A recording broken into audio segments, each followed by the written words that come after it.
invited to teach at Fulbright University in Vietnam together with another speaker. And this is teaching to the college students. And he's going to teach on how to apply Dhamma in contemporary life. And it's a Zoom meeting that he's going to speak with another Taiwanese master who is going to be sharing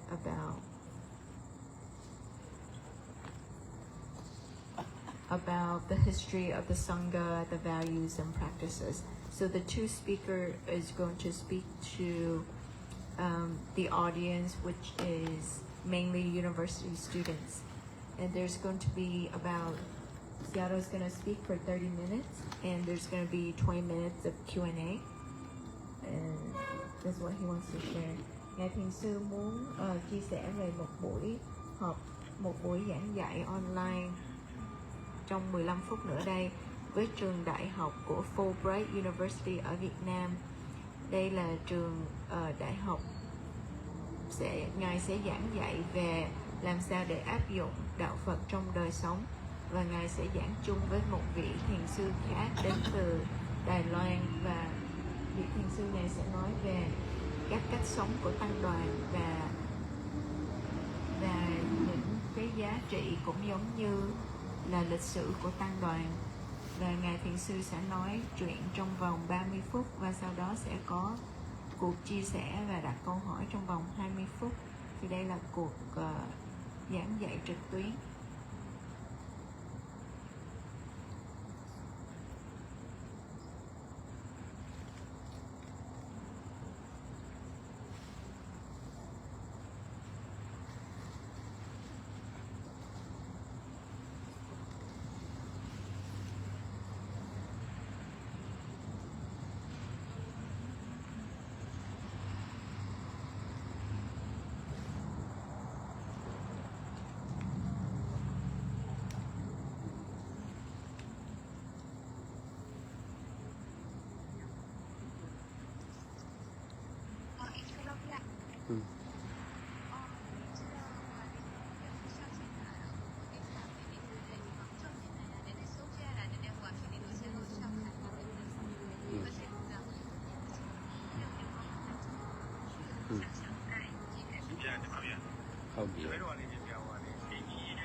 India ကြောင့်ဘယ်နည်းပြောလဲသူတို့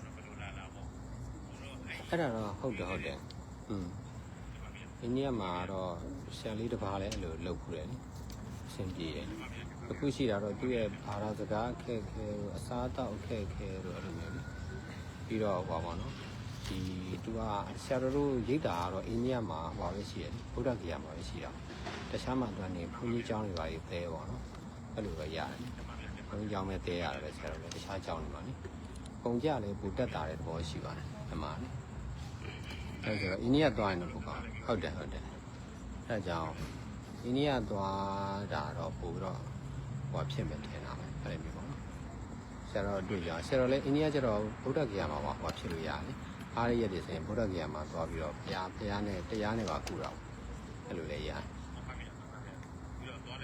ဆရာလေးအတွက်ခရတည်တယ်ဆရာလေးဟွာလေးအတင်္ဂတာတည်တယ်သူတို့နဲ့ချိတ်ပြီးလဲဆရာလေးအတင်္ဂတာကိုတိုက်ရိုက်မေးလိုက်လဲရတယ်သူကိုယ်တိုင်စိတ်ကူခဲ့တာဆိုတော့ဖွဲ့စိတ်ခဲ့တာအခုအိန္ဒိယတဘာရေးတာမှာပဲဝမနိုင်ဆရာလေးလို့ပြောတယ်ဆရာလေးအတင်္ဂတာဝမနိုင်ဆရာလေးလို့မေးတယ်ဝမနိုင်ဆရာလေးဟုတ်ပြီရောသူတို့ချိတ်ပေးလိုက်မယ်ဟုတ်တယ် သူတို့ဆိုရင်ပို့ပြီးတော့ပြောပြတတ်တာပေါ့နော်တဲ့ဘုန်းကြီးကျောင်းမှာတဲ့ဘယ်စေးဝင်တဲ့အဲ့လိုမျိုးလေးဒီကြဒေတာဆရာလေးလည်းတို့လိုဝိုင်းကူညီနိုင်တဲ့တူတယ်ဟုတ်ပြီ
ဖွင့်တာ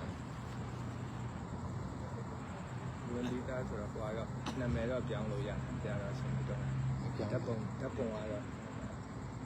မဝင်တဲ့အချိန်တော့ဆက်ရတော့ကင်မရာဖွင့်လိုက်တော့အခုကကင်မရာမိုက်ကိုပိတ်ထားတယ် ဟုတ်ခဏလေးတော့အစီအစဉ်ကပြီးတော့နောက်မိနစ်40လောက်မှပေါ်အောင်ရှေ့ကမတ်စတာကွင်းစီရအရင်ပေါ်မှာဟုတ်တယ်မိနစ်က20မိနစ်က question and answer Yeah, 20 minutes to effective discussion. So question and answer is for both or only for me? 20 minutes? From the audience. From if the they audience want to me? To you and another speaker. Another speaker, yeah. It's like you are teaching to the student at the university and together with another professional. Oh, they are students? The online student. All are students, yeah. Instead of you going to Vietnam and you give the teaching to the students, now you are busy here, so we set up for you online teaching because you got the doctor degree, so you should teach the student officially. So that's why we connected you with one of the famous university. Yeah. Because it's connected in the U.S. The Studying. Fulbright University is one of the university famous in Vietnam in the collaborated with the U.S. So to connect with your Shasana mission. Or they are university students? Yes. You are a professor, And the one of the doctor. session they need to learn about mindfulness meditation. You are teaching one of the famous teacher about Together. meditation. So they want you to teach their students about the meditations. Besides, you may introduce about the Boa Center where they can do limitless Buddhist, not only doing meditations. Because they are quite young, they just go to university to study. Yeah, so yeah. So in future, we would like to let you do this kind of things. Yeah. Okay. Doctor give lecture to the university student. Question and answer. So after question answer, they will be finished. Yes. Maybe one and a half hour and 90 minutes for the One whole and a half session. hour. Yeah. Well, finish at 11. Okay. Yeah.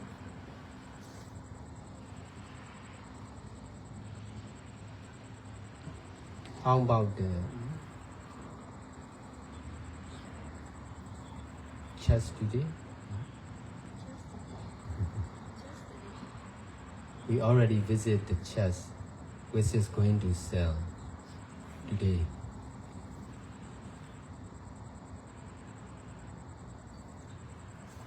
It's a suitable place for forest meditation center. The environment is also welcome to us. already and soon. Nghe nói là hôm nay chúng ta để thăm một ngôi nhà thờ đang rao bán. Thì ngôi nhà thờ này rất là thích hợp cho thiền sinh, nhất là có những khung cảnh xung quanh rất là dễ chịu. မိနစ်80ကြာ อืม 9နိုင်စာမလားဆက်စီတယ်လေ ဒီတော့ ပြီးတော့လို့ချိန်နေ9နိုင်စာ မကွဲပဲဒီဒီပဲဒီကမနေ့နဲ့ညပဲကွာ ဟောတော့ကိုယ်ပဲစာ ဘူးပဲစမှာနောက်မိနစ်40ဆိုရင်ဒီတော့ခေါ်ရမှာ တော့ တရားဟောပြီးတော့မှမေးဖြစ်မိနစ်50ပေါ့ တော့ participant နေတူ မိနစ်50ဆိုရင်ကိုယ်ပဲကိုမိနစ်50ပေါင်းတော့10နိုင်20ပေါ့ဆက် อืม10နာရီကျော်ဒီ10နာရီနဲ့အဲ့လိုကြာရင်အချိန်ကတစ်ခါကျကြည့်မရဖြစ်မှာဒီမှာအချိန်မ ဘ ပေါ် ယ်လို ဘူး လဲ73ရက် ပြီးတော့ alarm လောက်ထားတာ Can I see the Zoom meeting? at the moment 30 participant at the moment ဆရာတော့အကောင့်နာမည်ကိုသိချင် Just take some photo for us. I need to send. no photo just name It's okay. Just know in advance how many participants. now already. cutting at the moment cutting ဆရာတော့ is free ပြီးပြောင်းလို့ရ Maybe say you take the screenshot is better. or second Because we yeah. will save the record setup, Okay. and then later we will announce like you also teaching for the students from university. Zoom Yes, yes, we have some record concern with them online teaching. so maybe for 2 and take some Yeah, yeah. Another, yeah. One more time. အဲ့ဒါ So now send to me. အောက်က participant 15ယောက်ပါပေါ်အောင်လိုက်ပြီးတော့ရိုက်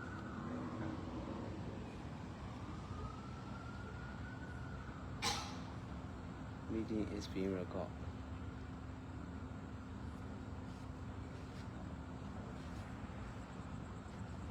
ဒီလိုရိုက်လိုက်16ယောက်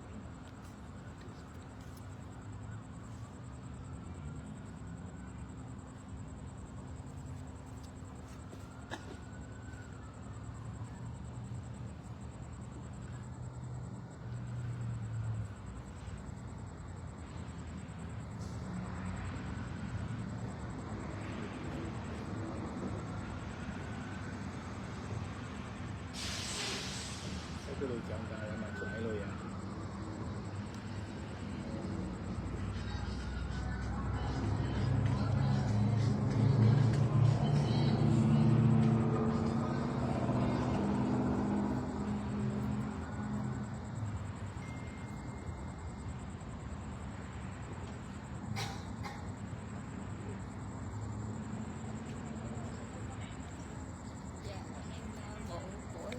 အဲ့ဒါအဲ့ဒီ no translation direct English is it Yes, you can teach in English only.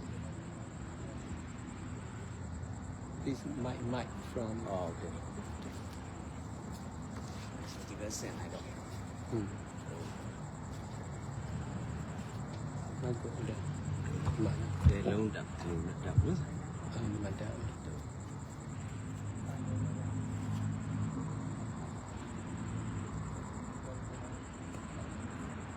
ဟိုဒီကနေ့ချီရပါမယ် ဒီမိုင်းကိုဒီဝင်းချလိုက်နော် ဒီမှာလေ ခ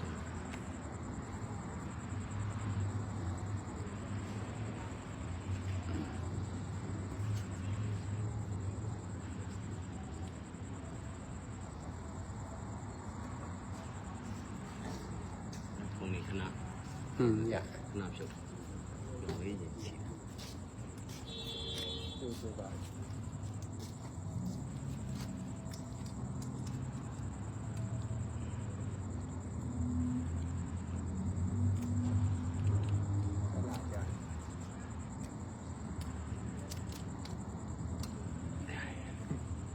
ဆုံးပေါ်နေပြီညာအမေရိကန်နေပြီညာအမဲရတရေခွင်း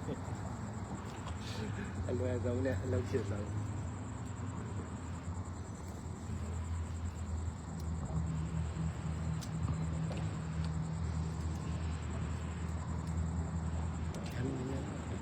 တူတယ်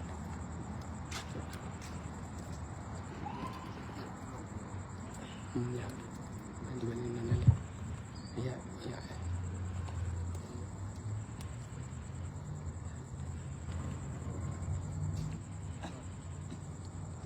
ပုံသွားတော့မနော်ဟုတ်တယ်ကျတော့ပုံ open ကင်မရာဖွင့်လိုက် Yeah, this is the second master. ဖွင့်လိုက်တော့မနော်ဒီကအတန်ဒါရုပ် Let them see you. Say. နော် Okay. ဒီမှာဆရာတော်ဒီနာမှာ อืม သူက second speaker တာလား Yeah, the second. တမ်းမထွက်တယ် အုပ်စုလိုက်ကြည့်ခြင်း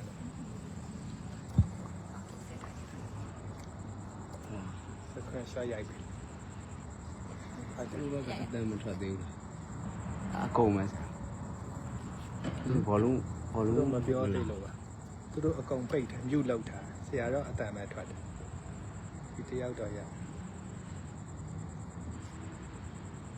introduce is need to သူတို့လောက် They know each other before. There's a pre-meeting before. မတမ်းမချအောင်မဖြစ်လို့လည်းမသိ မဟုတ်ဘူးကလောက်ထားတယ်သူမြုပ် ဘူး လောက် ပြောနေ ဟုတ်တယ်ပြောနေဦးတယ်ဒီဘက်ကမလာဘူး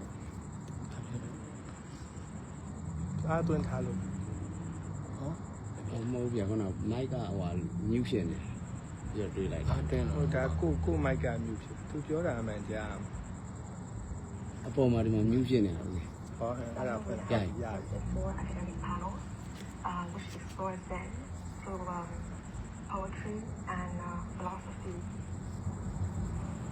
But today's event is a very special one because rather than focusing on poetry or philosophy, we're going to be looking at Zen as a living practice, as a way of living in the world. အောက်ကိုချမ်း We are very honored today to have with us two representatives of two leading mindfulness foundation in Asia from Taiwan and Burma.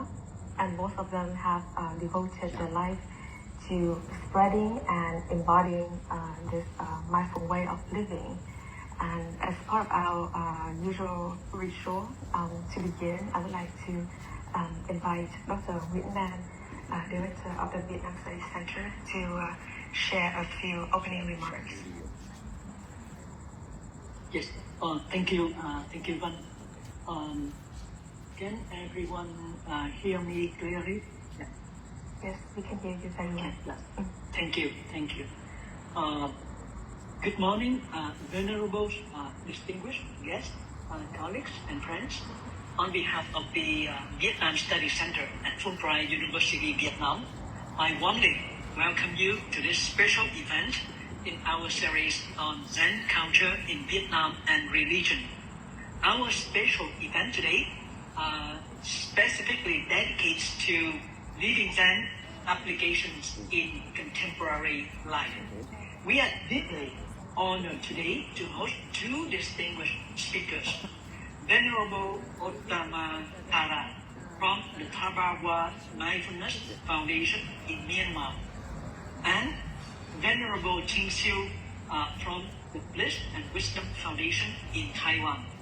Venerable Ottama Thara's contribution to today's program is especially significant as he has shared with us a paper titled Vipassana Practice in Thabawa Community and its International Retreats in Vietnam. The paper explains how Vipassana meditation, known as insight meditation, goes beyond personal cultivation. It becomes a way to generate tangible social benefits, hospitals for the sick, schools for the disadvantaged children, shelters for the elderly and the homeless, and meditation centers that welcome all regardless of background.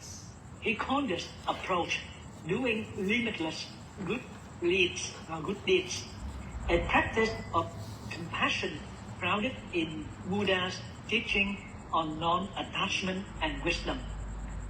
This resonates with the Vietnamese Buddhist tradition, especially our engaged Buddhism tradition, where meditation and social responsibility are often seen as inseparable. We are also fortunate to learn from Venerable Jing Xiu, whose lifelong dedication at the Bliss and Wisdom Foundation in Taiwan emphasizes the integration of Zen wisdom into everyday life. His teaching reminds us that Zen is not only a matter of sitting quietly in meditation halls, but also a way of engaging with families, communities, and society with mindfulness and clarity.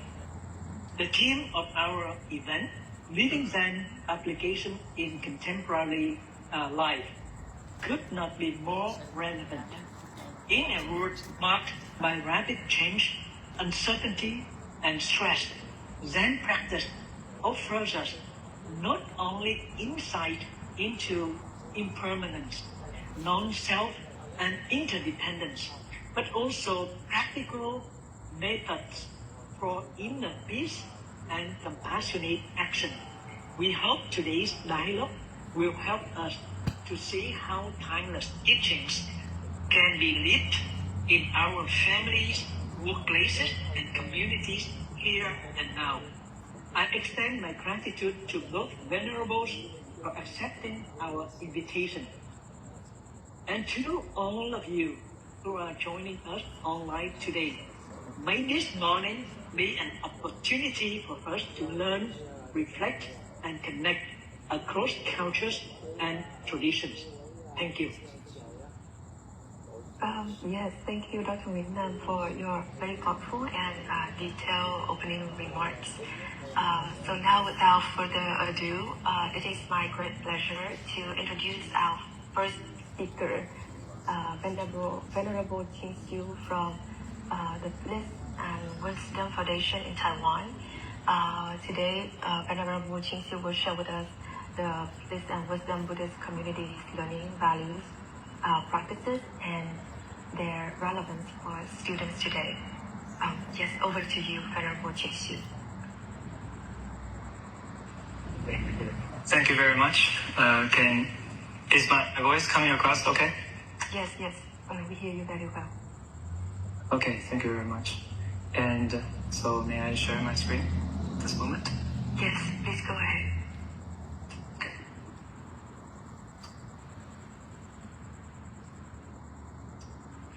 So, good morning everyone, and it's a great honor and pleasure to be here to share a little bit about the Bliss and Wisdom Buddhist community's practice. And I have had the pleasure and blessing of being a part of this Buddhist community for 13 years. My first contact with it was actually something that we call a life camp. And at that time, I was a student studying in the United States. And so I remember having workshops about sustainable living and about protecting the environment and about cultivating positivity and about understanding life in a greater context. So these are valuable things that I think I picked up from that experience and that I have had the opportunity to continue to develop in my further learning and practice. And I think something that really spoke to me and something that resonates with me and all of our Dharma sisters and brothers is in getting to know our founding spiritual teacher of Bliss and Wisdom, our late Venerable Master Ri Chang. He has said something that I believe really encapsulates the Bodhisattva spirit that I look up to and that I look forward to learning from him. And he says that as long as you don't give up, I'm happy to be with you all the way through the very last stretch of your journey. And I think that's a kind of compassion that really touches me and all of our fellow learners together. So today I'd like to share with everyone a few aspects of our learning and practice.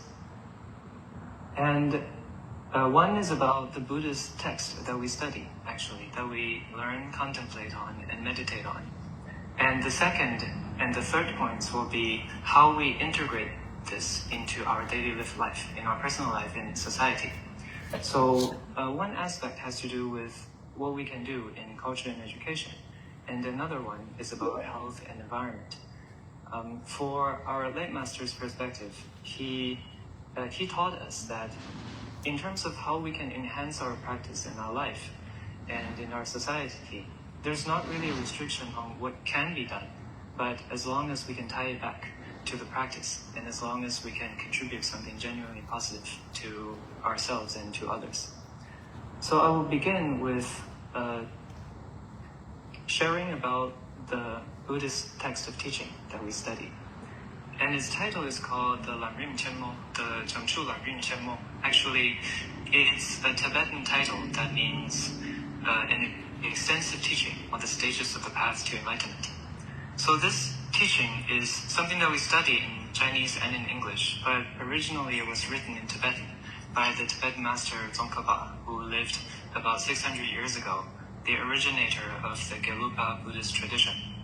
And our late master chose this text as the foundational learning that is to be the basis of our contemplative and meditative practice, because he found that it has helped himself and a lot of his own friends and students overcome and resolve some difficulties and questions in their own practice. Some common questions like, what does Buddhism actually believe? What defines the Bodhisattva? And why are there so many different teachings and practices in Buddhism? How do they all relate to each other? And also some practical challenges on the way of learning and of meditating.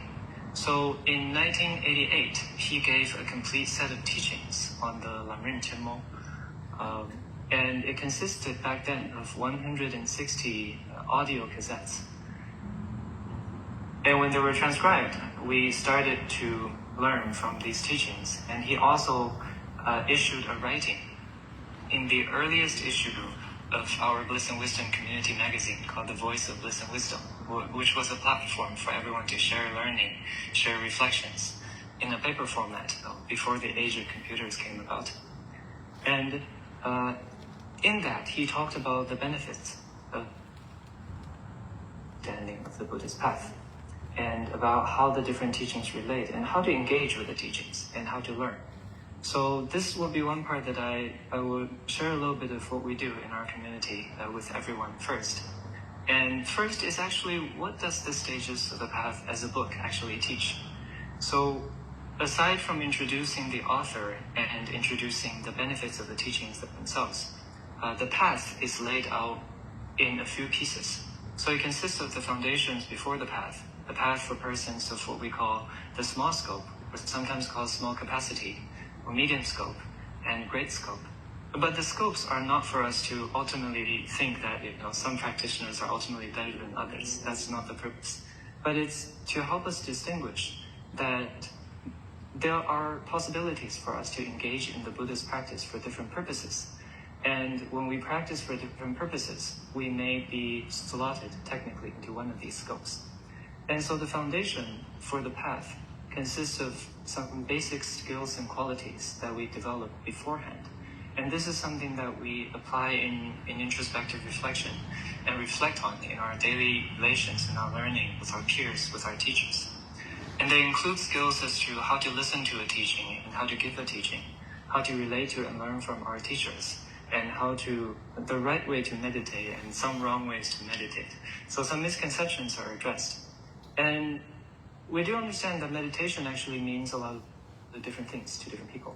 So in our practice, we generally understand it as taking the teachings that we have learned from the Buddha's words and from the lineage teachers' explanations, and then understanding them first and determining their value and their correctness with our own reflections, our own thoughts, critical thinking, and then to keep remembering them, keep applying them to the things in our lives.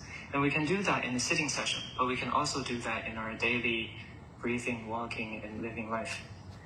And there's also a chapter about valuing this human lifetime that we have and encouraging us to make the best practice and value of it. And for the early stages, actually for many years, our Buddhist organization has been focusing mainly on the learning part. And it's only in recent years that we put more focus into sitting meditation and the actual techniques of breathing, of walking, and so on. And we try to integrate that with an understanding of the path, and so that we can align it with the purpose of the practice for our own context.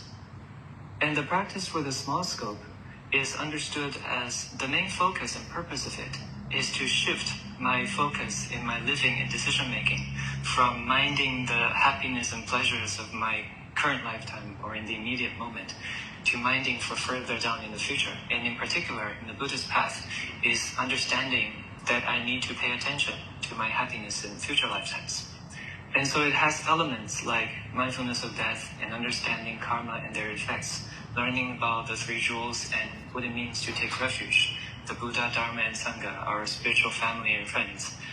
And karma and effects also includes teachings on virtue, non-virtue, repentance. But these are taught not only as rituals, say for example of confession and repentance, or an external act of doing something good or bad, but it's actually understood as an inward reflection on what do I really believe, and what am I really thinking, how am I really feeling, and is my state of mind really a virtuous one or not, and how will that affect my future and the future of the ones that I care about.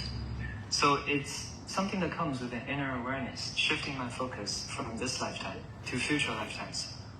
And the medium scope is something that shifts the focus even further beyond that.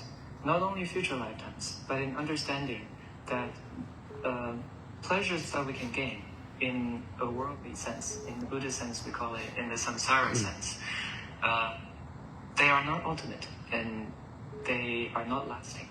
So we try to go for a deeper understanding of where suffering comes from. And it's through not understanding things right. And it's through being attached to things that either ultimately or immediately cause us to suffer that is at the root of why we're not happy, why we are suffering. And we learn through the Noble Truths and the 12 links of dependent arising, and through some parts of the path and introduction to ethical discipline as part of the path, as discipline, concentration, and wisdom, to understand that there's something deeper in the whole workings of happiness and suffering that we need to understand if we want to be ultimately free from suffering. And that's what we mean by liberation. And so this is also a part that we try to apply to our daily living and our practice and our work in our lives. And the great scope is to apply everything up to this point, not only to ourselves, but to all living beings. And it comes with an intention to do good for other living beings by seeing their connection with ourselves. There are many, many connections we have with others, and some of the strongest ones that the Buddhist teachings identify for us is that, for example, everyone has been my family and my mothers in my past lifetimes, and everyone wants to seek happiness and avoid suffering just like I do.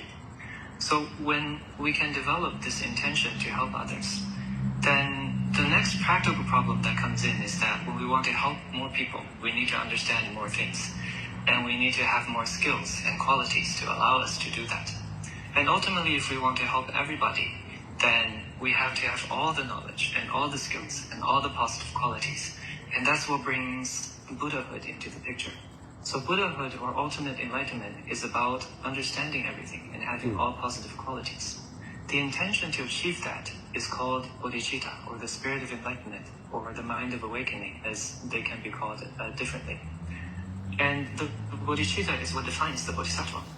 One who has it is what in our tradition we say, that's the bodhisattva. And one who doesn't have it is someone else. And so with that intention comes everything, including the 6 perfections, the ways to gather and guide disciples, and meditative serenity and insight. So in the earlier years, our late master taught us everything except serenity and insight, because he saw that 30, 40 years ago, our community was not ready for that, and we needed some basic understanding to build towards that. So he actually left that job for our current teacher, our spiritual master general, to teach us that. And so our current teacher is actually teaching us that right now, in serenity and insight. And for all this content, the way that we have been learning it for decades actually is through discussion. And different groups of students will come together for about 2.5 or 3 hours every week. They would do some preparatory prayers, make some offerings, and also sing some spiritual praises for some groups to prepare for the discussion. And then they would listen to our late master's teachings on the Lamrim for a segment, and they would progress through these segments over the span of years. And they would listen for possibly multiple times. And they're also encouraged to listen for multiple times of their own, just to familiarize. And then they will share their thoughts, questions, reflections. And so it's about building the community to learn together. Our late master actually established this means of learning by observing inquiry-based learning in the United States, and by observing also debate-based learning in the Tibetan Buddhist tradition. And he saw that it's important for people to engage mentally with the content and be active, so we can work through those questions. And when we really work through those questions, then the understanding that we take away into our daily meditation becomes more solid. And at the ends of these discussions, usually people would be encouraged, and our spiritual teacher encourages this, to leave about 10-15 minutes for everyone to share their appreciations and how they observe the merits of each other and appreciate the kindness of each other. But we call this by a short term, observe merits and appreciate kindness. We call it by the acronym OMAC. And there's also this activity we call virtuous droplets, which is sharing something good that you have done over the week. And these are ways for us to be in the moment and to recall these virtuous actions, these good qualities, to build the practice and build a stronger community at the same time. So we use this way of learning for the Lamrim Chenmo and also for a text on ethical discipline written by Master Hong Yi of contemporary Chinese history. Lay Person's Guide to the Nansheng Vinaya, which is the Vinaya tradition that we follow.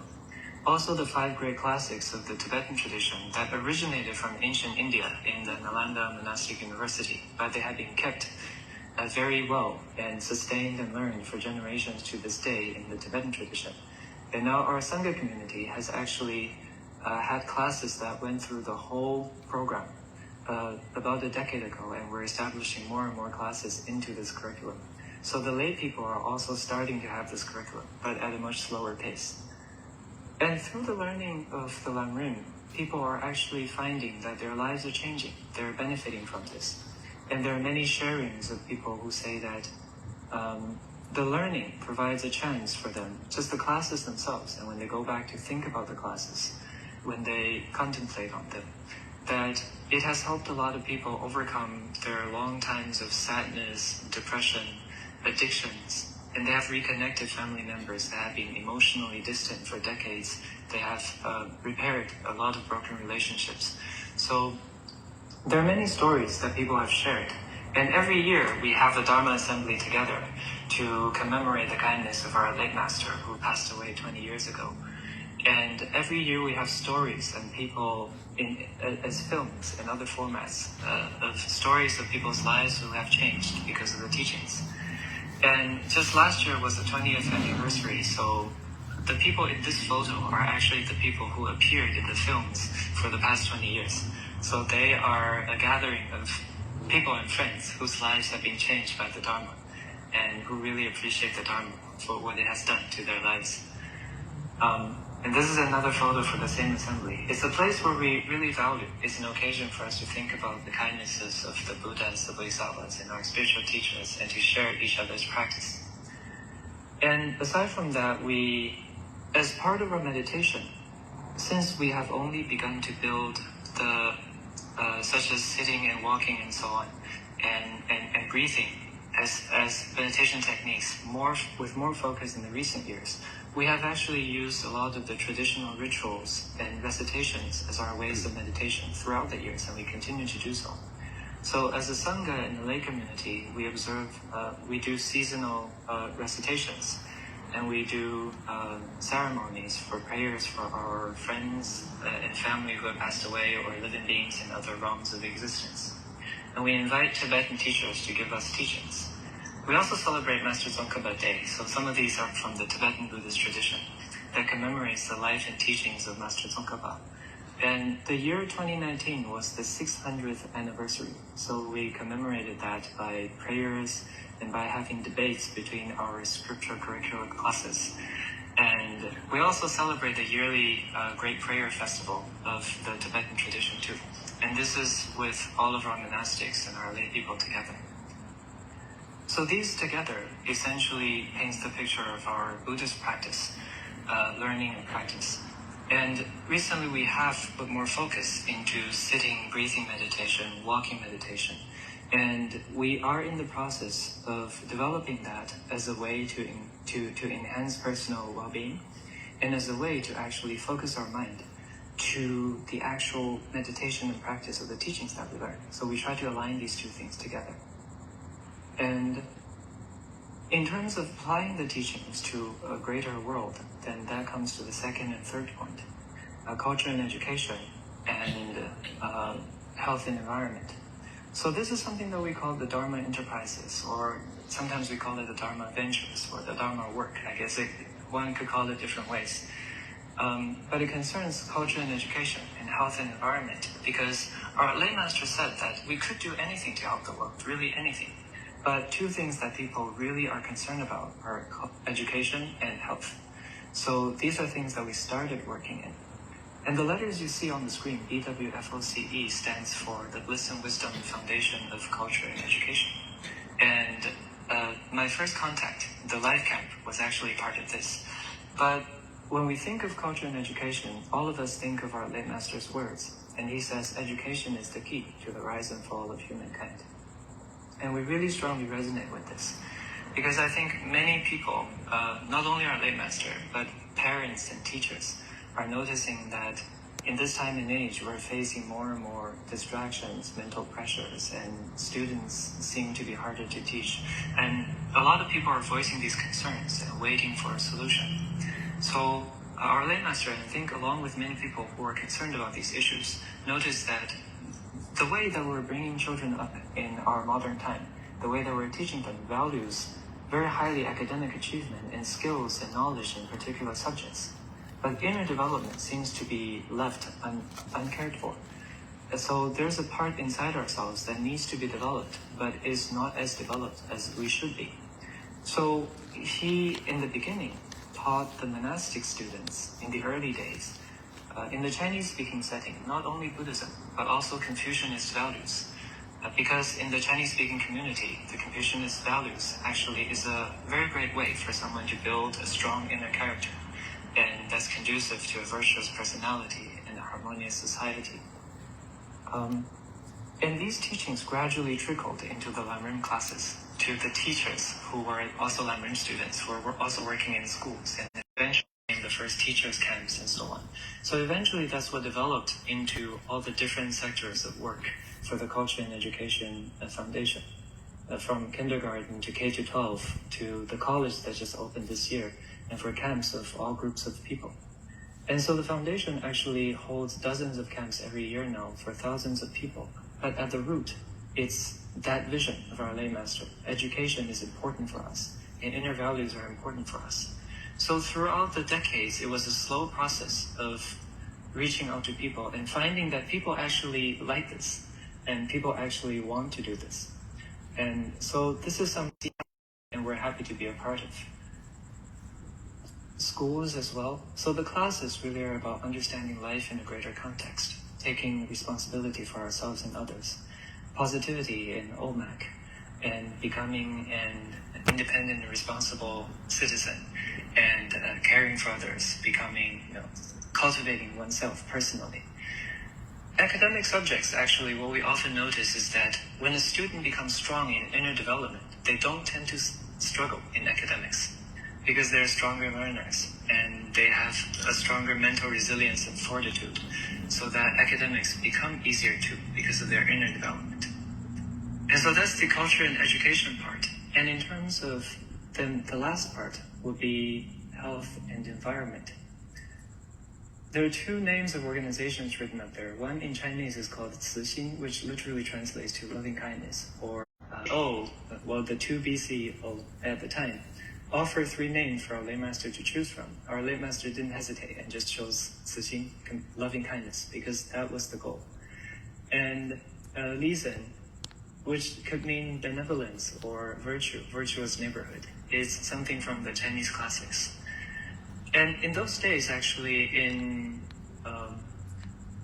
Taiwan, and I believe probably elsewhere in the world too, people were observing that the use of pesticides and chemical fertilizers in the fields were affecting nature and affecting people's health. And in Taiwan, there will be farmers who divided their land into 2 patches the bigger patch, they applied chemical fertilizers and pesticides. They sold to other people. And there was a small patch they did not apply the chemicals on, that they kept for themselves. So in a way, the farmers knew that this was harmful for health. And some farmers actually wanted to make the change from non-organic to organic, to farm in a way that's friendly to nature. But it was difficult. Because when the land was barren from the chemicals, the first few years when a farmer wants to make the change was very, very difficult. The crops will look terrible and nobody will want to buy them. And so what they needed was support. What they needed was the time to make the change. But few people could afford that because, there were farmers that were not especially rich. So what our lay master did in the beginning was encourage organic farming. And what the community did at the time was also to buy organic products and transport them by themselves to the Lamrim classrooms. So the Lamrim students will become the consumers and start to support the organic farming. And so a lot of times when the farmers were struggling, then our lay master or the foundation would say that, don't worry, we have people who will buy your crops. And so this afforded some people some of the time to make the switch. And there's sometimes the vegetables don't look so good, but it is through this vision. It is through the vision where our lay master says, we want to restore the land and we want to keep the land, keep the land's vitality and the way that it can care for us and we can care for it for the future. So it's through this vision that people came together and did this work. And there's a little story about a kind of wheat sprout cracker that our lay master affectionately also calls the Dharma cracker. There are many moving stories about how foods like these develop. So in the beginning, the recipe was offered to make an organic and healthy cookie recipe. And the cookie maker was struggling with it at the beginning and thought that it was impossible. And the first tries, all the cookies looked burned and looked terrible. And so they were going to feed the cookies to the animals, but then the Bliss and Wisdom Foundation came in and said, no, don't do that. We have people who will buy them. So we actually, the foundation kept buying the cookies and supporting it until the cookies were good enough for the market. And even then, the cookie maker one day had customers coming in and say, the cookies are burned on the outside. I want my money back. And so he started wondering, all the way back then, my cookies were much more terrible than this. Why didn't they want their money back? So who ate those cookies? And then he realized that it was the people who were supporting his work. And he was very moved by that.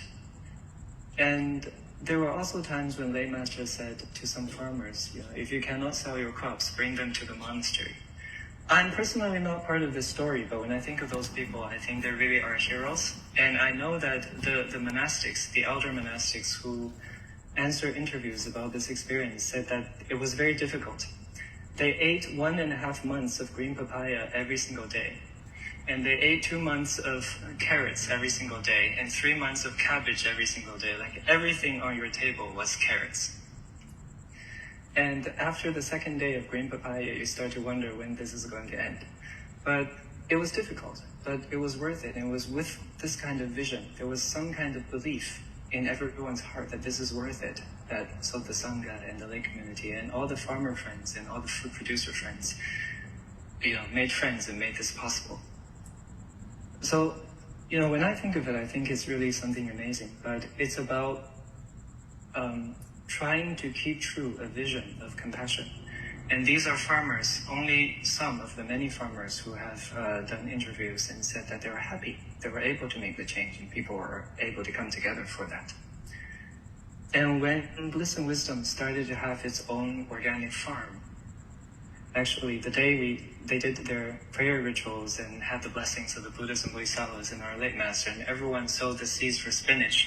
And 5 days later, the person standing on the left in this picture, Mr. Chen, one of the main caretakers of the farm, realized that everything had been eaten by ants. So it's frustrating, actually. And he realized that at the time that he was angry and he was sad. And he even had the thought of, setting fire to the ant nest. But he knew he couldn't do that because that's against the Buddhist practice. So in a phone call with lay master told him to buy more seeds for the field, but also buy some sugar for the ants. So he realized that he thought of the ants differently from how lay master thought of the ends. So when he reflected on things like these, it was through the whole process that he will look back and say, it's through lay master's teaching and example that I start to understand what the Buddha is about and what really the practice is about when applied in our lives. And the person standing on the right in this picture, his name is Mr. Lai, and he is the CEO of the whole Organic Foundation. And he has many moving stories with our lay master too. But one that really speaks out to me is one where he one day thought of a plan to develop the whole foundation to be very big and strong and well-known and prosperous. And he presented his plan to lay master, but lay master was not very impressed. And he wondered what he said wrong, or was his ideas wrong? And so he asked a venerable monk, what was wrong with it? And the venerable monk thought for a while and eventually asked him, did you have the right intention? And so he reflected on this, and he went back and thought he knew what he wanted to change. So he made the same presentation to lay master again. But this time, he said he changed his intention. He changed his goal. It was not to be successful, but it was to provide the place as a place for people to live healthily, to grow spiritually, to learn the Lamrim, and to achieve the Buddha's path. And to make this a place where people can promote their own spiritual growth and the growth of society. And that time when he made that presentation, Lay Master was very, very, very happy. So it's by this, I think, what maybe best sums it up is Lay Master's own words. He says oftentimes that he felt that it was very hard for many years for lay people to practice Buddhism by the way that, or to engage in meditation, to engage in the cultivation by the way that the stages of the path teaches us. But he also feels that then engaging with the world and trying to practice that way became a real way for this to happen. And he says that the real success that we seek is inward. And what we really try to achieve is, they are the stages of the path, the content of the Buddhist path. And it's through building compassion and building wisdom that we can achieve that. So the organization actually has developed to incorporate many other areas of work, like art and music, caring for the elderly, cleaning up the beaches and building communities. But at the core, it's the same thing. It's practicing the Buddha's teachings and always returning ourselves to the teachings of our spiritual teachers. So shortly after our late master passed away, actually, it was a difficult time for Bliss and Wisdom. And people were wondering, how are we going to stay together? How are we going to continue growing? And many ideas surfaced. But at the time, our spiritual teacher, Zhenru, who succeeds in the leadership of lay master, gave us a very simple and very decisive instruction. And that is to continue learning the Lamrim from lay master's teachings. And that's what we continue to do.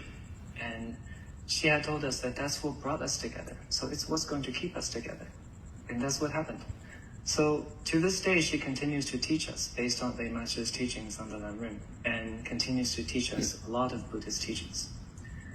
I think perhaps I'd like to conclude with the aspirations and the hopes of our late master that I shared a little bit in the beginning. But his full words are like this. And it says, even though the sufferings of samsara are so miserable, I'm willing to be here for you.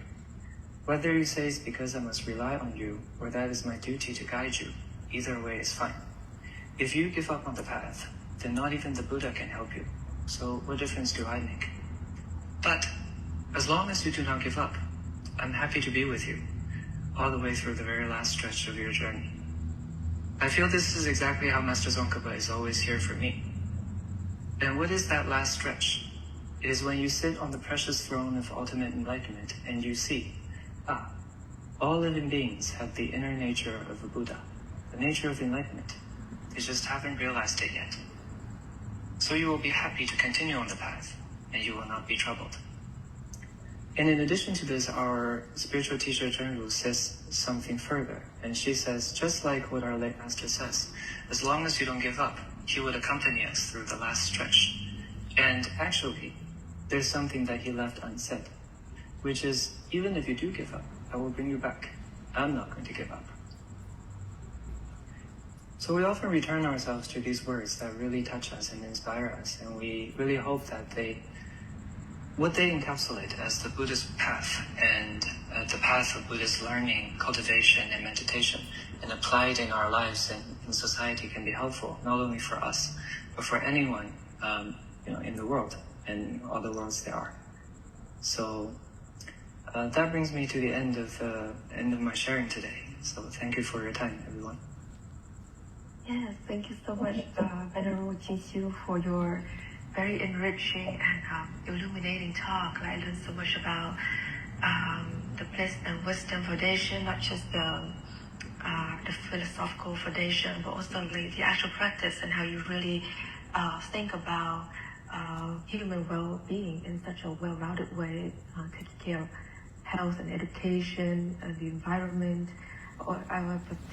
I really like the story about the cookies, and I think everyone has a lot of questions to ask you, and would love to hear you share more about all these practices at a foundation. Since we have a time constraint, I suggest that we everyone save their questions for Venerable Jingxiu towards the end. Just drop it in the chat, and then we'll read it out to Venerable Jingxiu when the Q&A time comes. Thank you so much, Venerable Jingxiu, for your wonderful talk. We will be moving on with our next presentation from Venerable Ottamatara from the Tabawa Foundation of Burma. And Venerable Ottamatara will be sharing about his meditation approach, as well as the underlying philosophy and how these practices can be applied in everyday life. May I invite you, Venerable Ottamatara.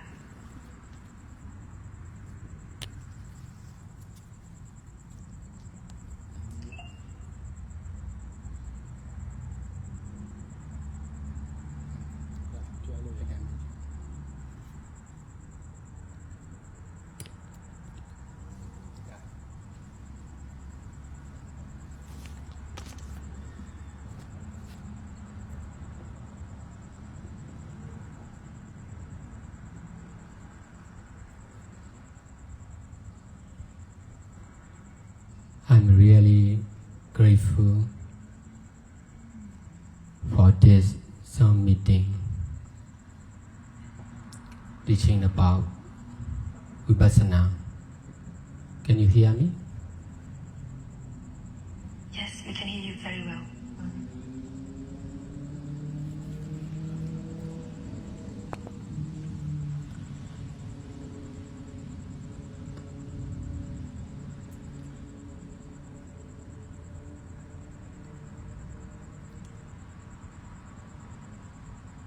I started practicing meditation in 1999 when I was 29 years old. At that time, I already graduated from Yangon University,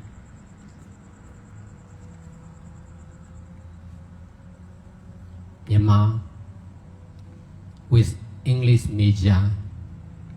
Besides,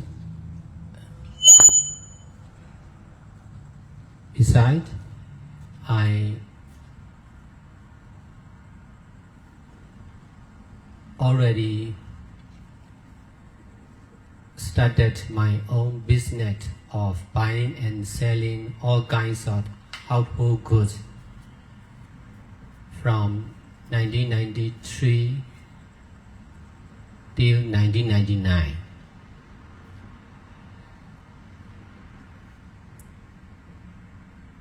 The aim of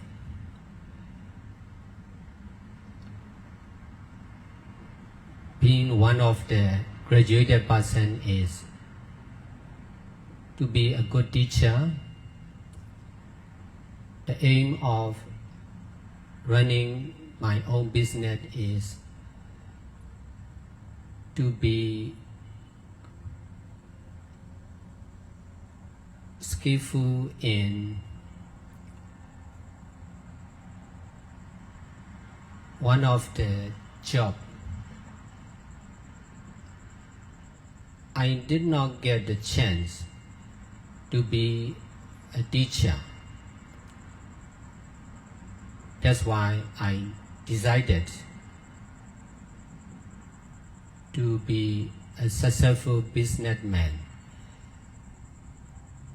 The aim of running my own business is I want to be a practitioner, practical person, rather than one of the graduated person. In Myanmar, there are many graduated people, but not much successful in their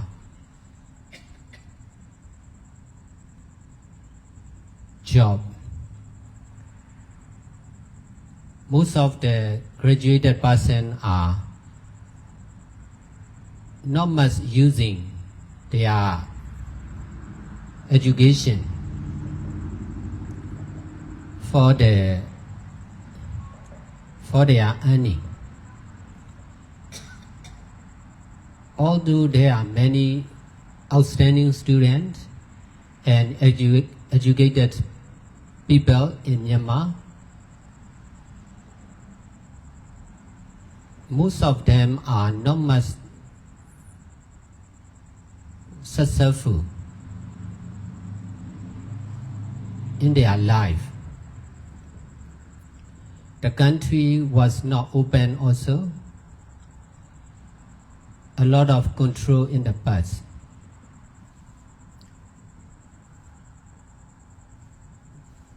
Most of the young men and women went abroad for their job. For me, I still remain in the country as a graduated one and also one of the businessmen. Because of running my own business, I dare to make many decisions. I dare to do many things in my own business. In this way, I became one of the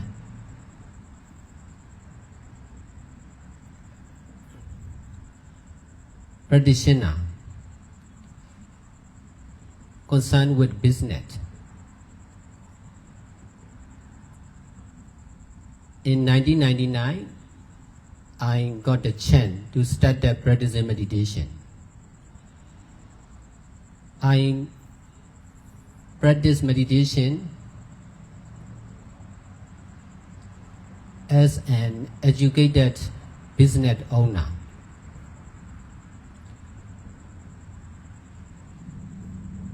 Most of the meditators in the country are old and not much healthy. When they were young, they are busy with education and business. Only when they get retired from government job,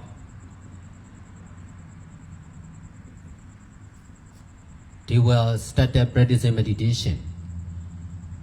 Therefore, most of the meditators were facing many difficulties concerned with meditation. That's why I wanted to help to the meditators who are concerned with Buddha Dhamma and Sangha. Although there were many meditators in the country in 1999, not much skillful meditation teacher. That make me practice meditation not only for me but also for all the meditators in the country.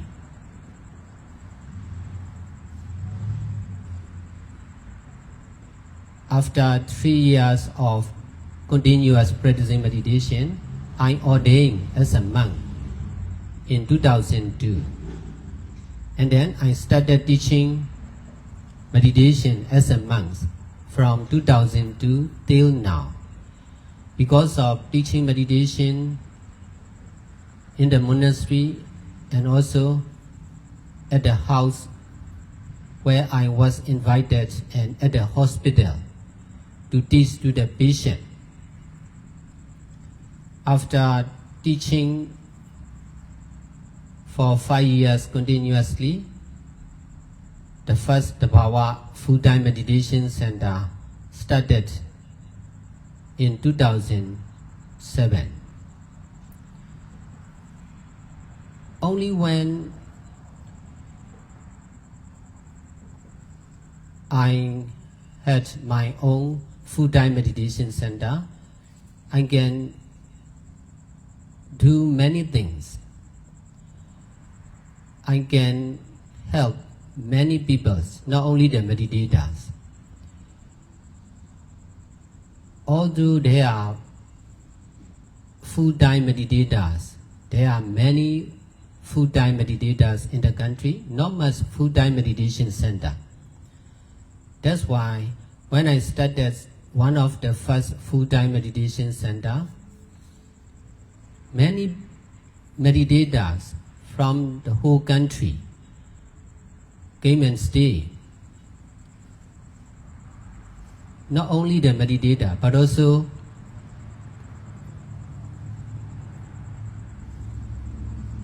the people who are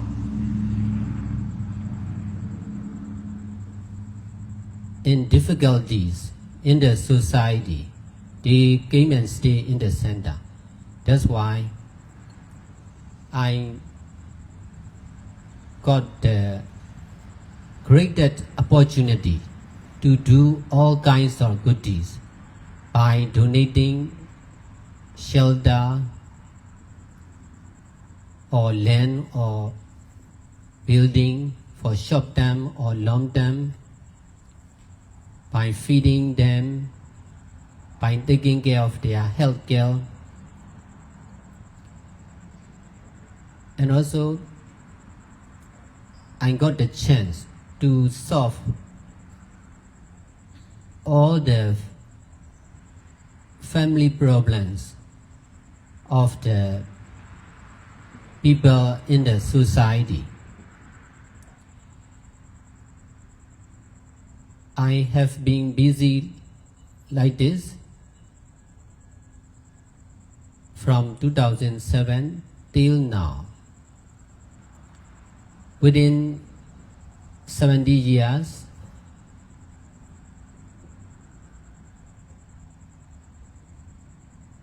I became skillful in limitless teamwork.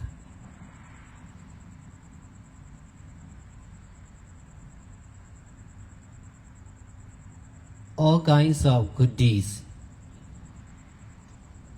already done by using the Power Center.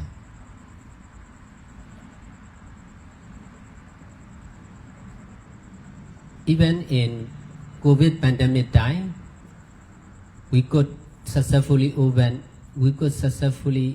COVID hospital for 3 months continuously.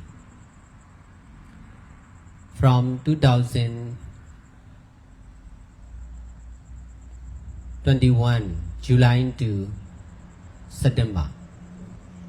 Within 3 months, over 1,500 COVID positive patients arrived to our hospital. Among them, 500 patients died in the hospital. Nearly 1,000 patients went back home. Some went back to their other hospital. Because of opening COVID hospital in Myanmar,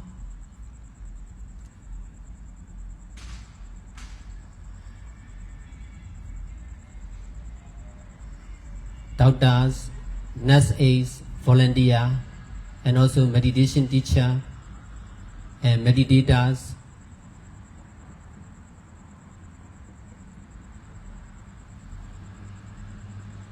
were able to do good deeds together to fight against COVID-19 virus. We were not enough medicine, oxygen, concentrator, but we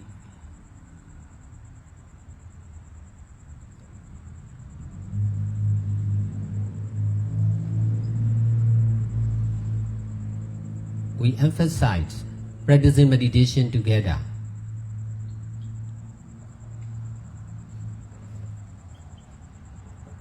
In this way, we came to understand meditation or mindfulness and detachment is really powerful to fight against COVID-19 global virus.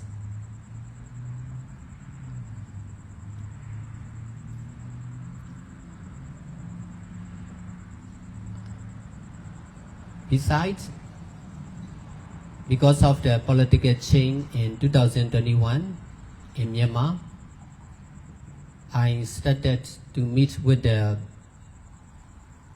former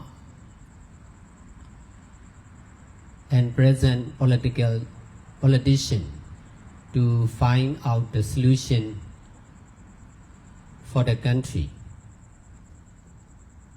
Till now, I have been meeting with the politician and trying to get peace and development of the country together.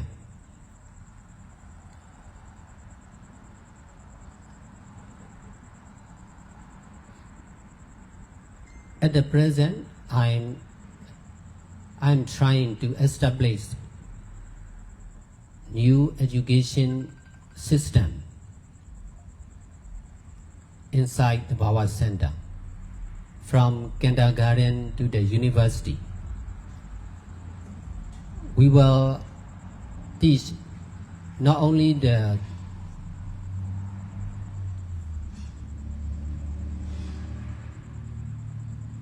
government education, but also we will teach about the experience of doing good deeds in the Bhawa Center. Within 70 years, we have done nearly all kinds of good deeds. We already saved the life of many different people. Because of the unstable politics in the country, together with COVID-19 and natural disaster,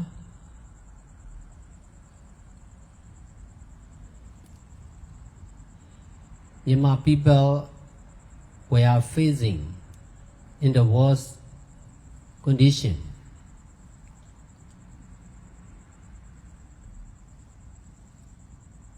Because of relying on Buddha, Dhamma and Sangha and doing all kinds of good deeds practically,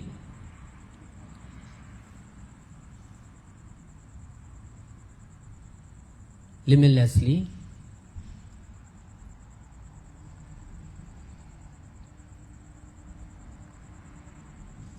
we already did many unusual good deeds. by using our own Tabawa center.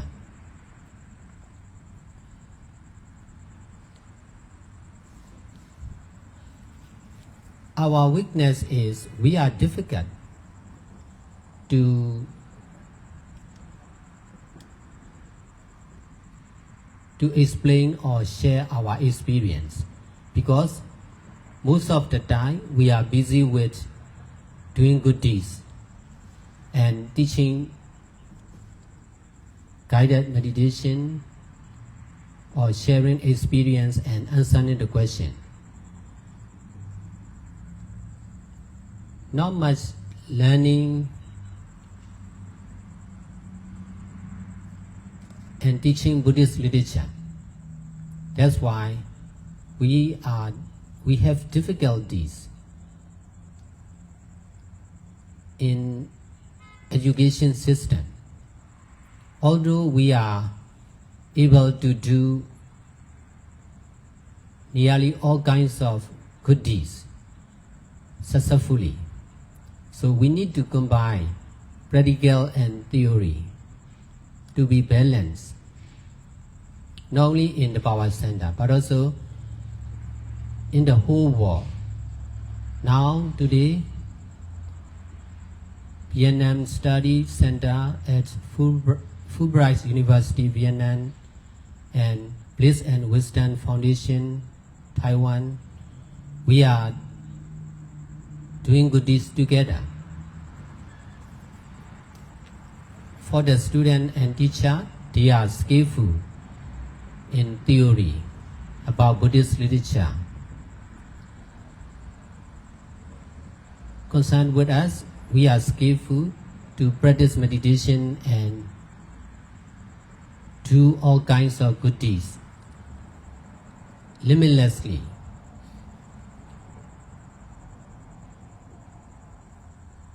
That's why this kind of thing will be really helpful for both sides.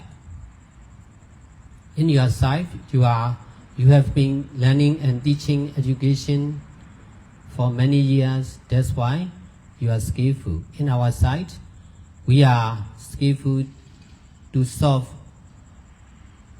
all the problems, to make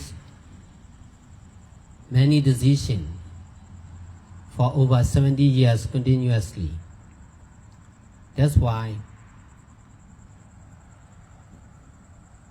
teamwork like this will be really helpful to develop for both organizations. If we can do good deeds like this successfully, this kind of theory and practical will continue to other organizations and to the whole world.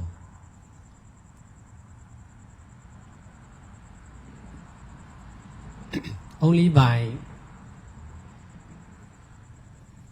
learning and teaching Buddhist literature, we are difficult to be in harmony with each other.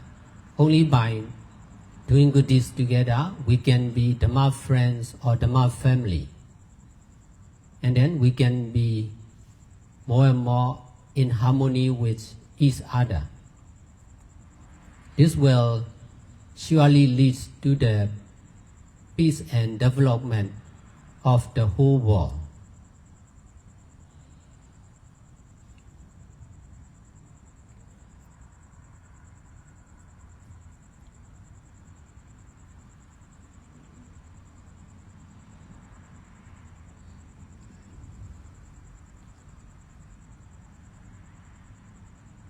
Because of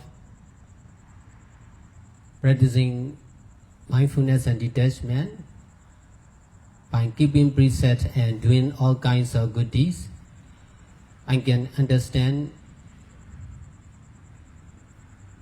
not only Buddhist literature, but also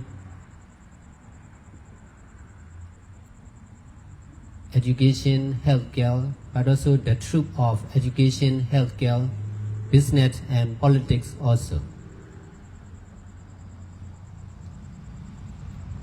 In this way, we can make use all the social activities to save marriage more and more.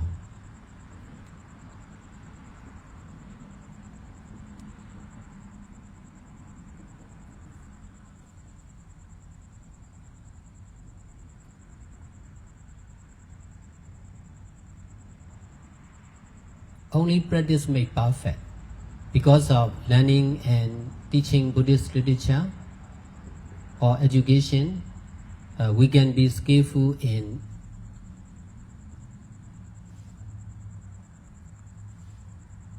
teaching and learning. If we are practicing mindfulness and detachment together, by doing all kinds of good deeds and keeping precepts, we will also be skillful in doing all kinds of good deeds practically. But if we pay attention on practice, we are difficult to explain about our experience. I have been teaching like this for over 23 years continuously. That's why I can teach more and more. But most of the practitioners or meditators are not teaching like this. They are busy by doing good deeds one after another for over many years continuously. That's why, although they have many experience of doing good deeds, they are difficult to share to the other. Only by paying attention on education, they can be more and more skillful in sharing their experience. In this way, students and teachers can also be skillful in practice or doing good deeds. At the same time, practitioner or volunteer will also be skillful in sharing what we understand. In this way, we all can be more and more complete in doing good deeds. Thank you for your cooperation and attention. Yes, thank you so much, Venerable Otambatara, for your sharing of your personal journey as well as the teachings of the Tabawa Foundation and how it can impact the community of teachers, students, as well as mindfulness practitioners in general. So now it's time for Q&A. If you have any questions for the two masters or two venerables today, please raise your hand. Or if you want to leave a question in the chat, that's okay too. Just let us know.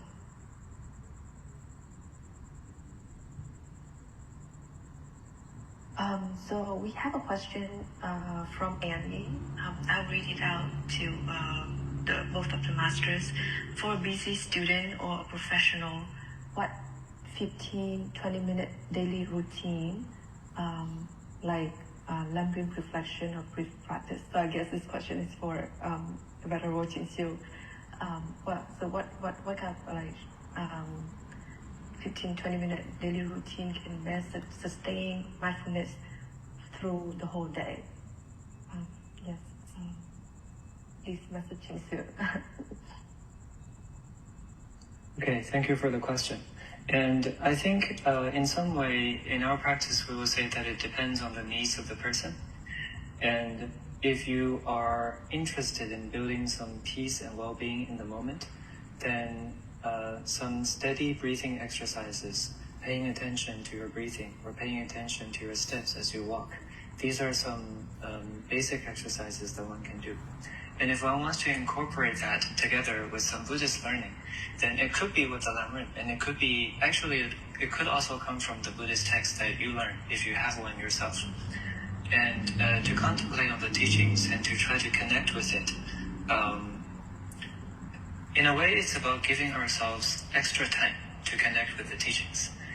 And a lot of the breathing and walking exercises and the exercises to steady the body and mind are a way for us to help the mind gain a greater focus.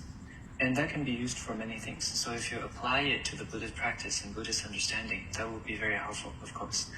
And about also building a habit of meditation through daily life when we're very busy. Sometimes people find it good to do 15-20 minutes, but sometimes people also find that it might be difficult sometimes to find 15 to 20 minutes. So it might also be helpful to even start with shorter times, like 3 to 5 minutes or 2 to 3 minutes. And it's even helpful sometimes to start with just a few breaths or just a few steps, or just think about one thing that comes to your mind in the teaching, or one thing that you're learning this week. So if you can start to build a sense of comfort with the practice, then the development of time, when it gets longer, that becomes easier.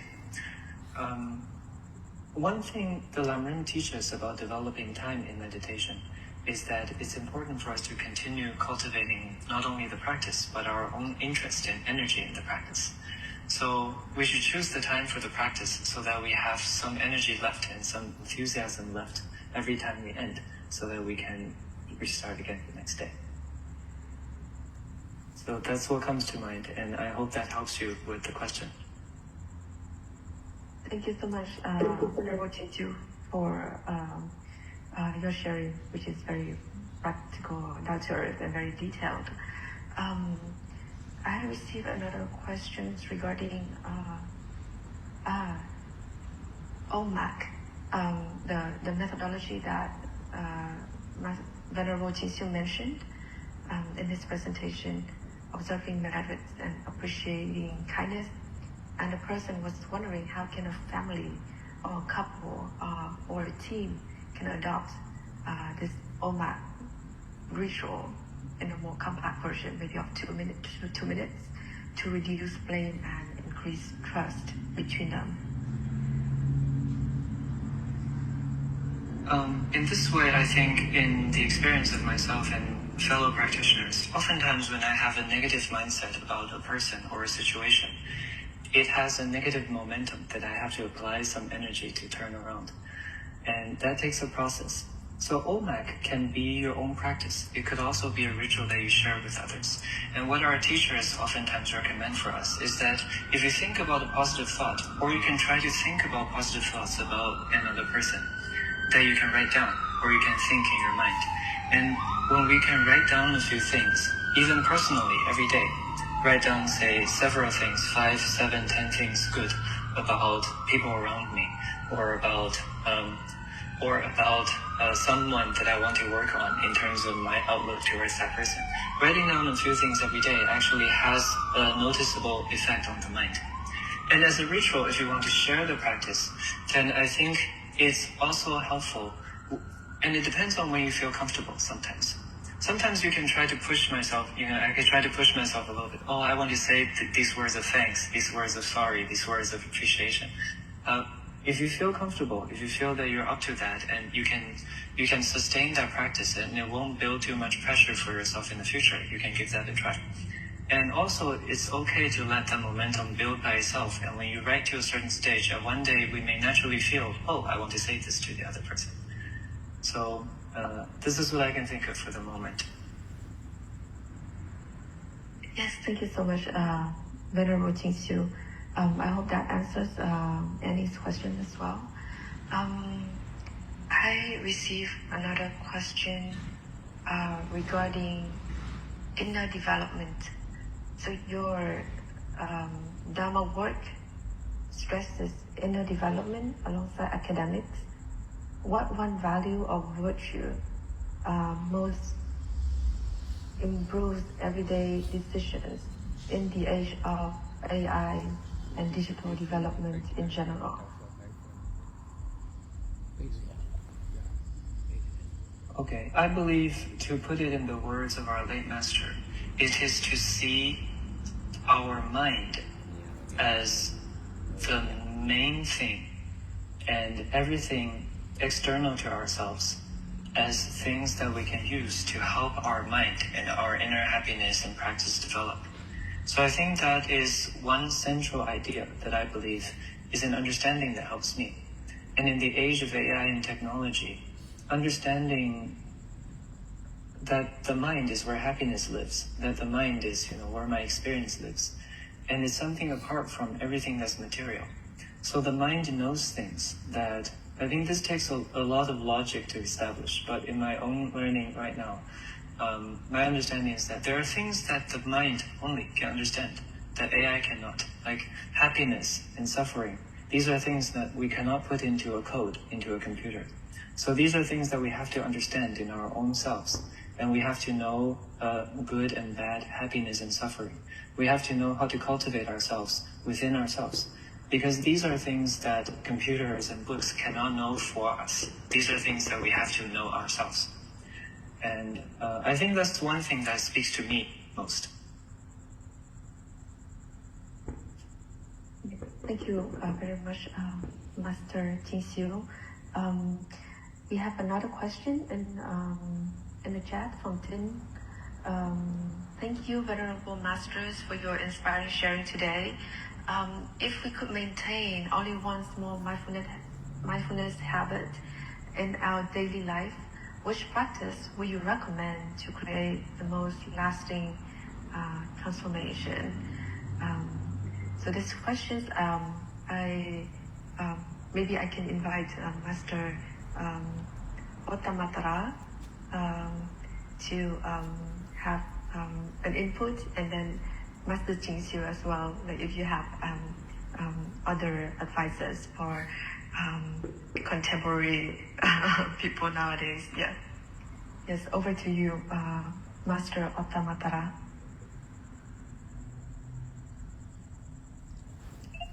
You answer the question. This question?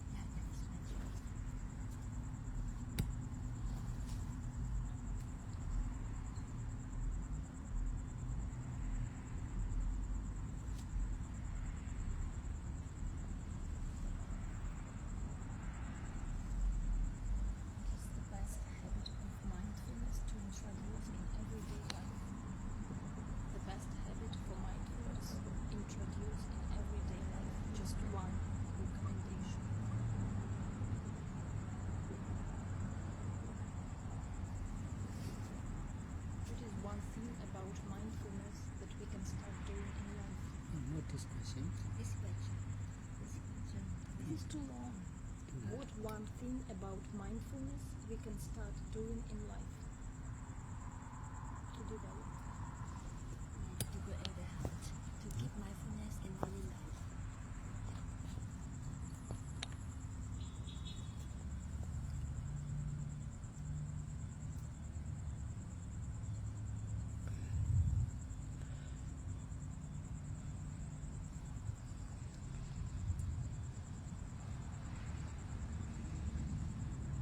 There are many meditation methods and meditation teacher in Myanmar. Most of the meditation methods choose breathing to be mindful.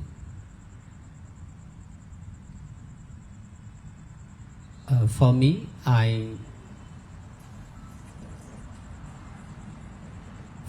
as a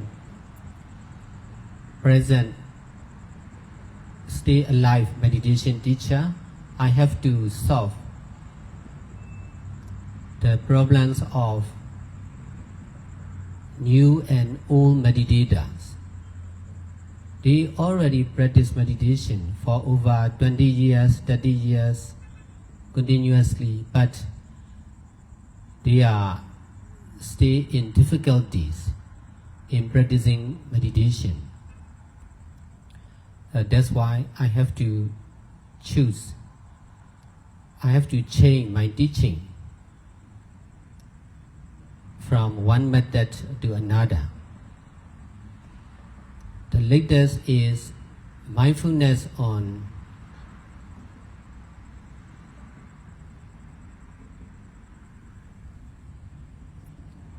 ever-changing selfless impermanent nature. This is Dhammanupassana Tadipatthana, the highest of four, the highest and the last of four Tadipatthana guided by Buddha. This is the most difficult.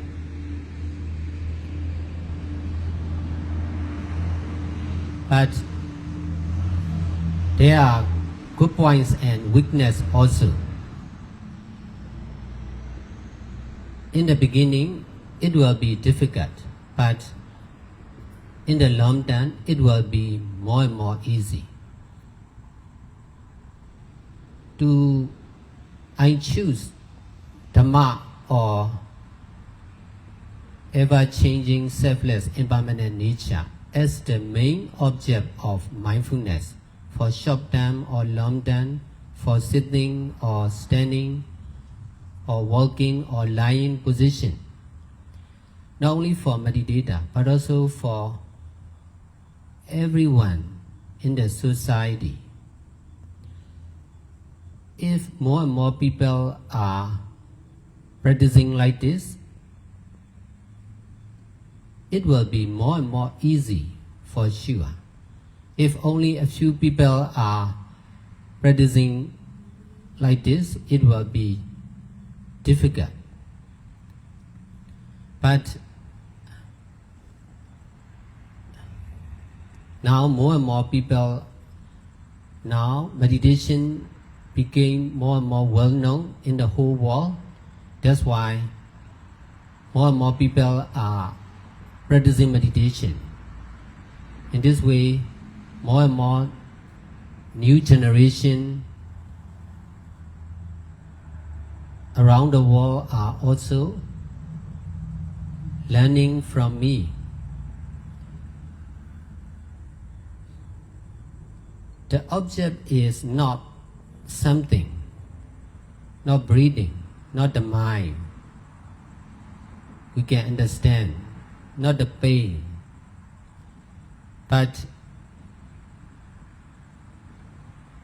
the object is original truth. The object is sankhara. Sankhara is just appearing and disappearing nature, impermanent nature. Like being, like mindfulness on anicca, dukkha or anatta. This object of mindfulness is useful to detach quickly from living beings and non-living beings.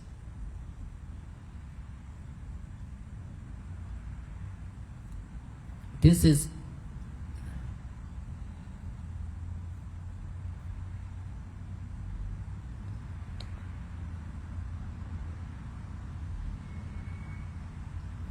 simple and difficult, but really powerful. Within a few minutes or long time, this kind of practice can make our mind to be stable and pure.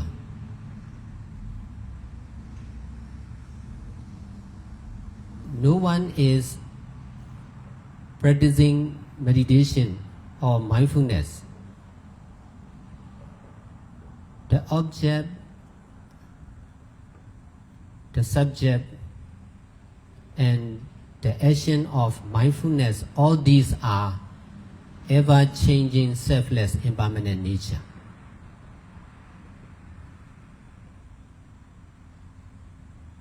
This is really powerful to detach from self or oneself or one person, one thing, one time and one place. The power of self is limited and created by ignorance and attachment. The power of non-self or selflessness is limitless and permanent. That's why we should try to use both of self and selflessness.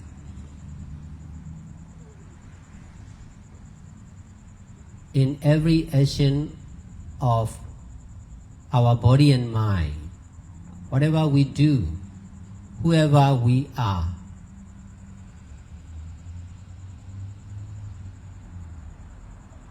we all can practice the same truth or object to be put together. This is really difficult to practice and teach, but practice makes perfect. I have been teaching to the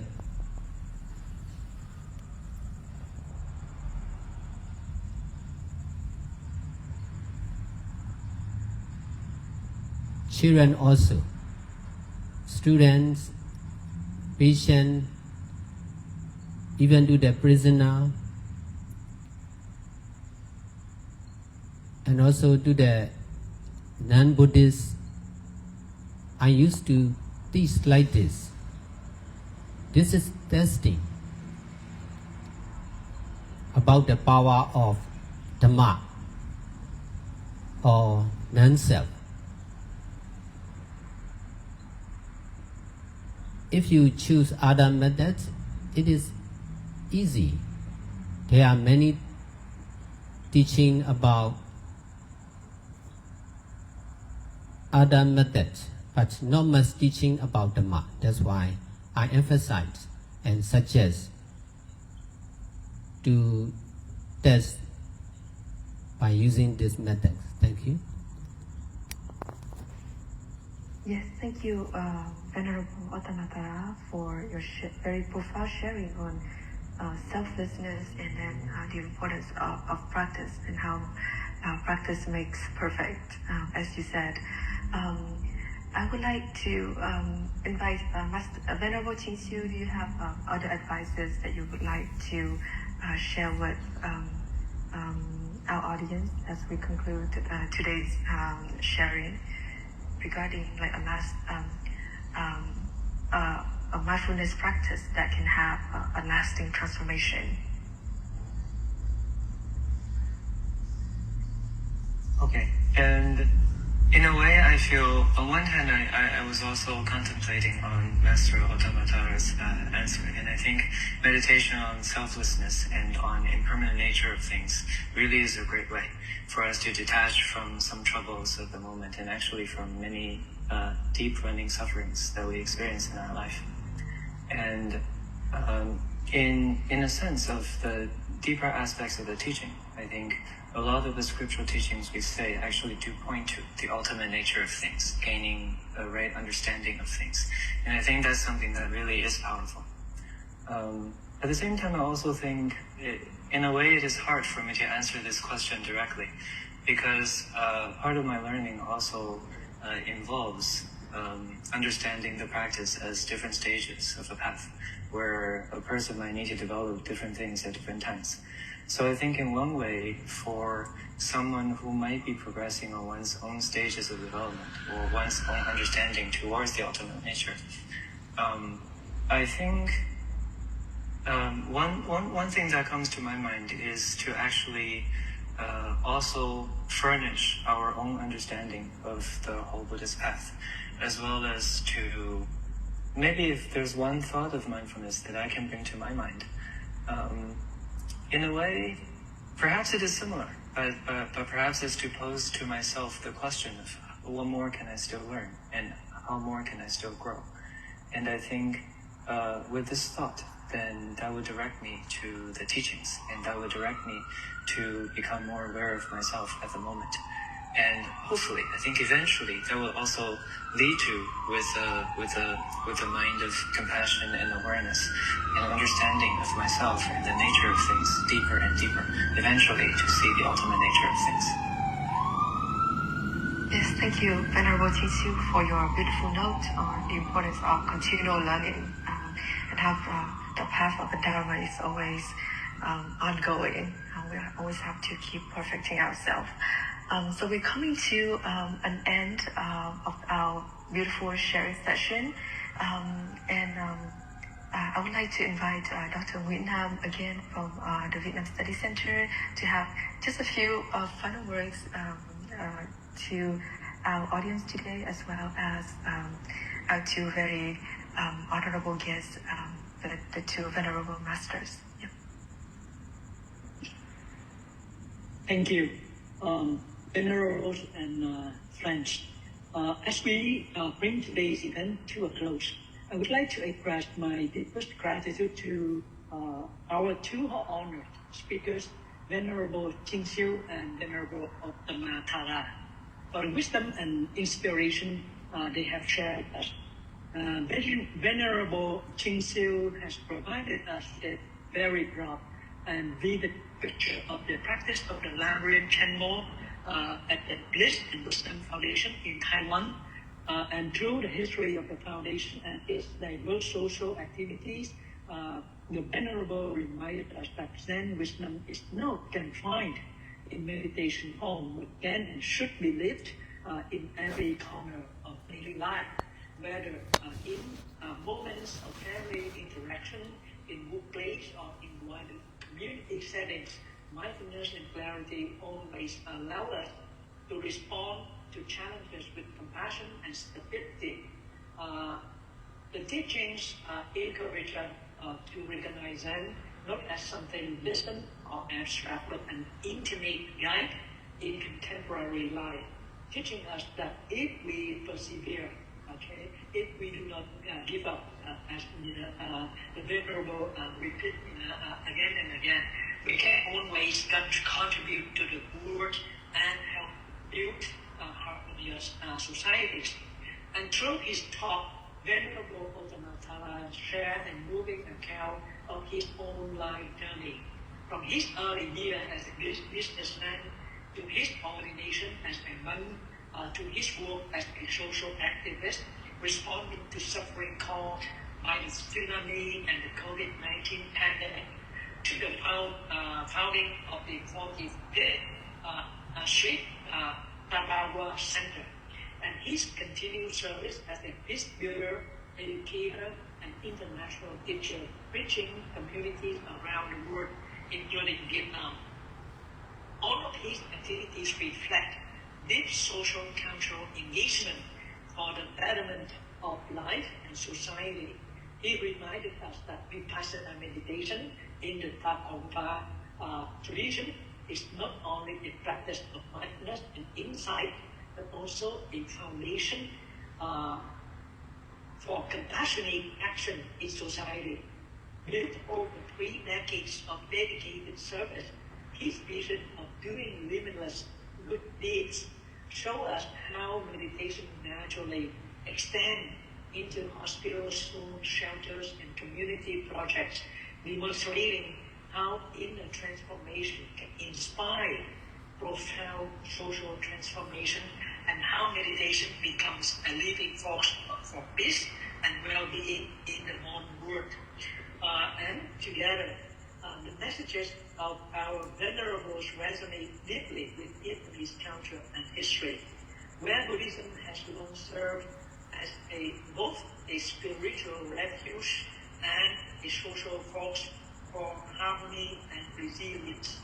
Today's dialogue shows us that living Zen means to embody insight and compassion, not only for personal liberation, but also for the collective flourishing of society. On behalf of Vietnam Study Center at Fulbright University in Vietnam, I would like to thank both venerables for their presence and generosity, and I thank all of you for joining us today.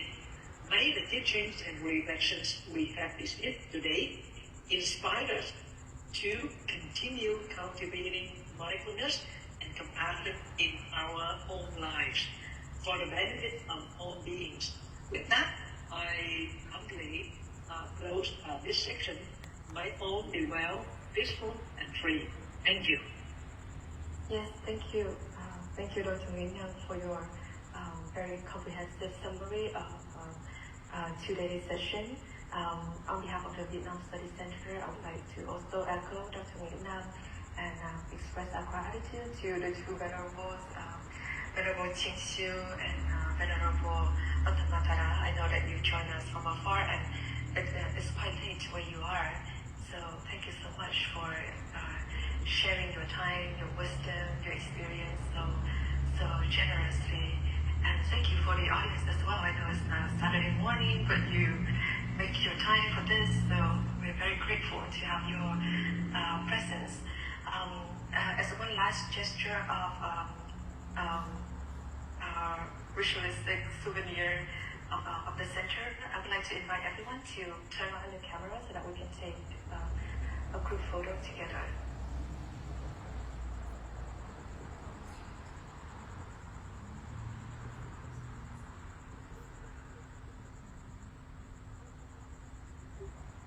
I think somebody might be moving, so maybe it's not convenient for them to turn on the camera. But we're very grateful again for your presence, for tuning in to listen to us today, and we look forward to welcoming you again at the future sessions of the series Tibetan Culture in Vietnam and the region, which will be ongoing until the end of this year. Thank you so much for your support, and until next time. Thank you.